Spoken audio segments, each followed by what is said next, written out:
everybody, my name's Tim, and this is a look at my Mustang / Mustang Cobra / Shelby GT500 garage. I'm going to take you on a tour, show you the car, show you the building, show you the memorabilia. Here we go, thanks for watching. First up is the building. It is 40 by 40, it's a Rhino. I did the walls 14.5 feet tall, the center is just shy of 18 feet. Two huge doors, I think they are 14 by 12 maybe, something like that. Insulated doors, and the building was built on a 40 by 62 slab. I had a basketball court behind the garage for my kids while they're growing up. They're done with that. Over the last year, I have been building out the extension. That's going to be in video number 2. Link's going to be coming when I get that posted. But all right, we'll go inside and take a look, and I'm going to film this in wide angle because in the garage everything's, tighter spaces. So switching over to wide angle. As you come in, you go up the stairs. That's where all my extra parts, a lot of extra memorabilia, fluids, different things like that. Stay upstairs in the loft. And then this is the space. So the floor, you get a lot of questions on the floor. I wanted the floor to look like water. This is called metallic epoxy. I contacted a local flooring contractor and explained that I wanted the floor to look like water. He did a few tries and then did this, and it turned out pretty damn awesome. I recently contacted him again, and behind that door back there is the garage extension, and that floor is lava. Wait till you see that. That is ridiculous. Turned out much better than I expected. All right, so back on the building, again, the walls are 14.5 feet. That allows me to put car lifts anywhere up by the walls. You can see I've got 2 stacked Mustangs right up there against the wall. Plenty of room above. I initially thought I built this too tall, but then I ended up adding that loft up there, which is just filled with extra parts. There's a huge air compressor up there, wheels and tires, all sorts of stuff. Big pile of boxes of new stuff to restore that 89, which we'll be talking about here in a second. But I store all my stuff up there off the floor. It gives me the floor space. And with the garage so tall, it gives me extra headroom to walk around up there. Let's see, so the 18 feet, just shy of 18 feet for the center, I did spray foam insulation, a crap ton of 4-foot LED lights. And then over here, underneath the stairwell going up to the loft, I have a workbench, music. I got the stereo usually cranking in here. All right, so in here I have, 1, 2, 3, 4, 5, 6, 7, 8. 8 Mustangs are in the main part here. I've got 2 back in the extension space, or the addition space. The wife's Mach-E GT is at the house, as well as my youngest son's Mustang GT. But I've had all 10 of my cars in here. There's just no room to work. So now I've got a lot bigger space out back. And that space behind that wall there is 22 feet by 40 feet enclosed. All right, so I guess we'll just take these cars in order of years. So that is an 89 Mustang GT convertible. I bought that in 91, fresh out of college. It was 2 years old. I think it was a lease vehicle. I was looking for that specific color combo, the dark red, white leather interior, white roof. Drove that for years and years while I was in the Air Force as a pilot. Put it in storage when I was in Okinawa, stationed over there. Put it in storage in Florida. Came back and drove it again for quite a while, and then just ended up parking it. And it hasn't run in years. That vehicle is going to be a retirement restoration project, and most of that stuff up there is all part of my restoration pile. All right, so that 89, I think it has like 115,000 miles, something like that, somewhere around there. My oldest car, which is a 79 Pace, VIN number 1, is actually in the addition, so not showing that one today. So from 89, we jump up to the last year of the Fox body, the first year of the SVT Cobra. This is the SVT 93 teal metallic. This car has 12,000 miles, original 1992 date-coated tires, like a total time capsule. I fire the sucker up once in a while and drive it just to exercise it. But it basically just sits in the garage, a cushy life. The registration Insurance is all active and updated. It just comes out once in a while and does a very easy drive to Walmart or something, just to get a little bit of exercise. Let's see, this wall is all my Fox body stuff all the way down there. So the 93 Cobra has all the memorabilia here, and I can't really get access to that very easily, so I'll just kind of show you around here. But a lot of the original paperwork, pamphlets, brochures, handouts, all there. And then the 79, which again is back in the edition, that's all right there. Big old banner represents the 89 back over here. This is the hard top for the 95 two-top Cobra, which is also back in the edition. But after the 93, which was a one-year only car, next year was the SN95, we move over to the 94 Cobra, the Indy 500 pace car. This is my lowest mile car, 140 miles on the clock, never really been driven. Tires look like brand new. This car looks fabulous, and I had to redo the bottom because it was parked over dirt, so the bottom looks as lovely as the top now. And this car, I've only taken it to a car show once or twice. Just sits in the garage, and that car doesn't have a battery in it, so that's why the hood's down. After 94 is the 95 two-top Cobra, and that big case right here holds the hard top. Got some towels in my race suit on top of that there, but that makes the convertible look just like a coupe, and I'll be showing that in the second video when I show the addition out back. Let's see, the 95 memorabilia is in the back as well. All right, 96. That would be the first color changing production car ever, the 96 Mystic. That was a controlled item paint made by, I think it was DuPont. This car is one of my low mile garage queens. It has 400 miles, original tires. I've only driven it a couple times at a car show, you know, basically in a trailer. But yeah, it just sits there up on the lift. And speaking of lifts, I'll take a second here to talk about the lifts. So I have 3 lifts here in the main part of the garage, 2 Bendpak 4-posters and 1 huge Bendpak 2-poster. The 2-post one is what I do all my maintenance on. I do a lot of my track car maintenance. That's my track car, which we'll be talking about there in a second. Oil changes, wheel rotations. I've done all sorts of crazy stuff on that lift. But it's a big one. I use that to lift the big heavy air compressor up there, up into my loft. That is an asymmetric. I think it holds 10,000 pounds.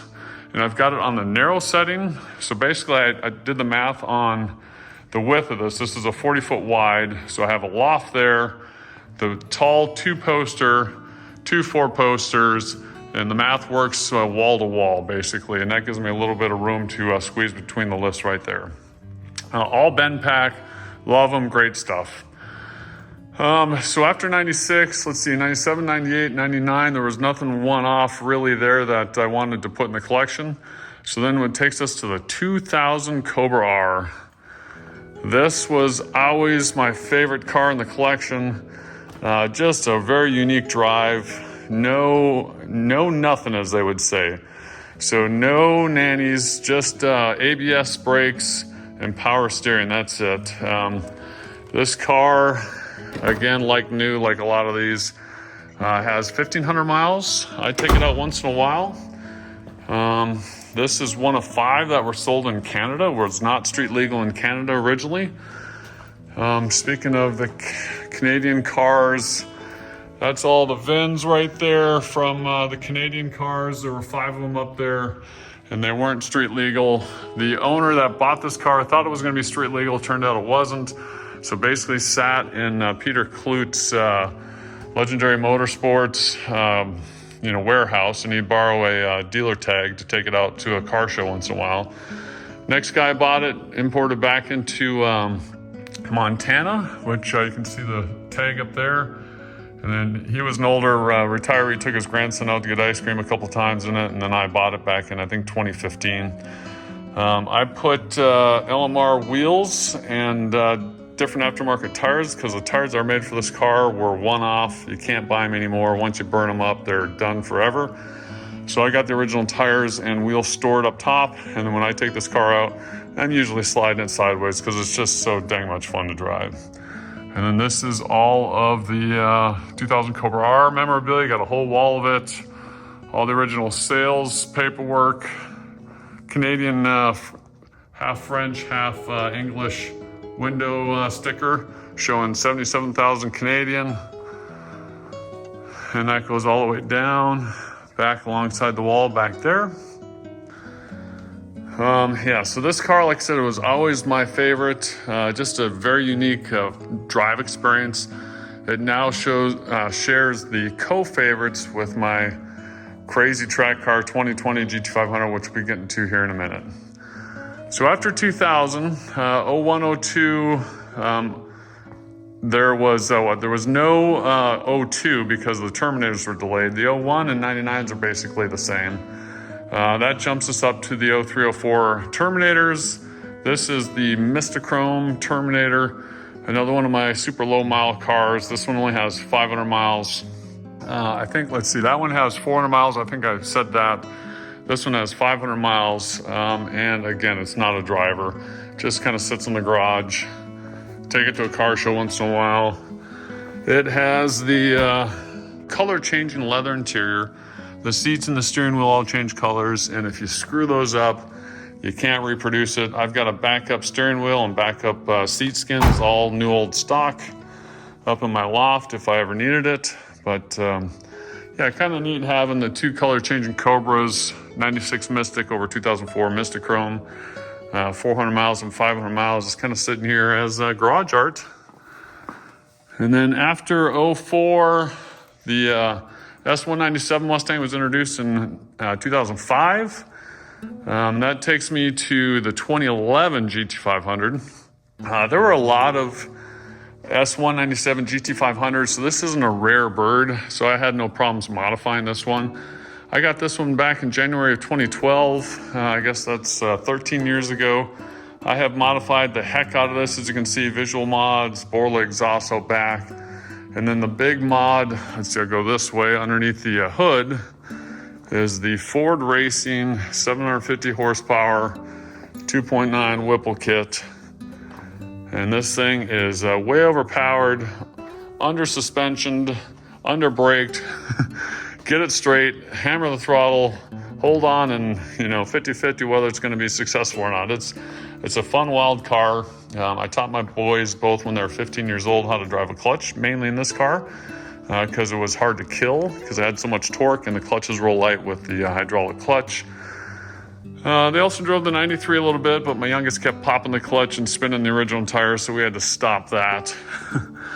But yeah, this is a fun one. This one I've driven quite a bit. I think it has 38,000 miles or so. It comes out once in a while, but kind of just sits in the garage a lot now. The one that gets thrashed and worked the most, we're up to, I think, the 2020 now here. This is my track car. Spent a lot of time at the track. When you buy one of these cars, you get to go to the Ford Performance Racing School in Charlotte. I bought one of these cars, went there twice, and before that, I actually got invited out to Vegas before these cars were sold to the public for the unveiling. So I took Ford's cars down the strip and around the road course 3 times. Fell in love with the road course. Got a base model first, sold that, got this carbon fiber track pack, and got it to 1,000 miles break-in, and been hitting the track hard ever since. Gone through a mountain of tires. There's some of them. There's some of them over there. Matter of fact, the original wheels and tires, which I never drove on, are back there in the corner.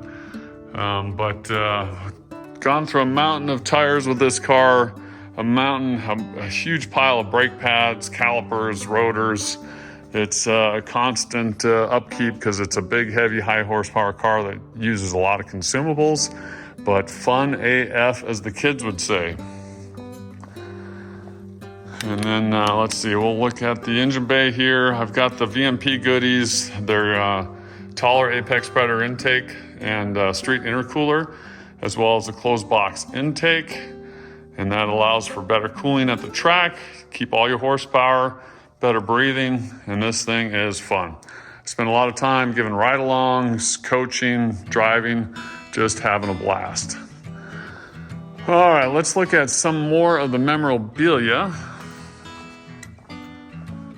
Back here is the 2011 stuff.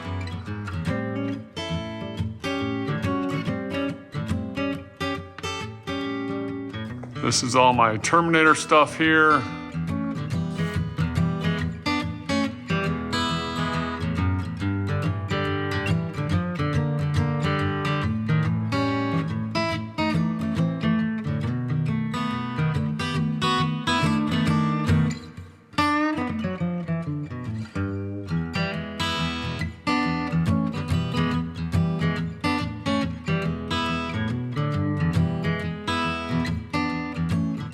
We got one of those rare little Terminator engines. That's the original oil filter that came on this car. Color changing leather sample. We've got some color changing shoes and glasses. They're kind of fun. And then back here underneath the lifts are the 96 window sticker certificate. I found the original build sheet stuffed up in a panel underneath the car when I was inspecting the bottom. That was kind of cool.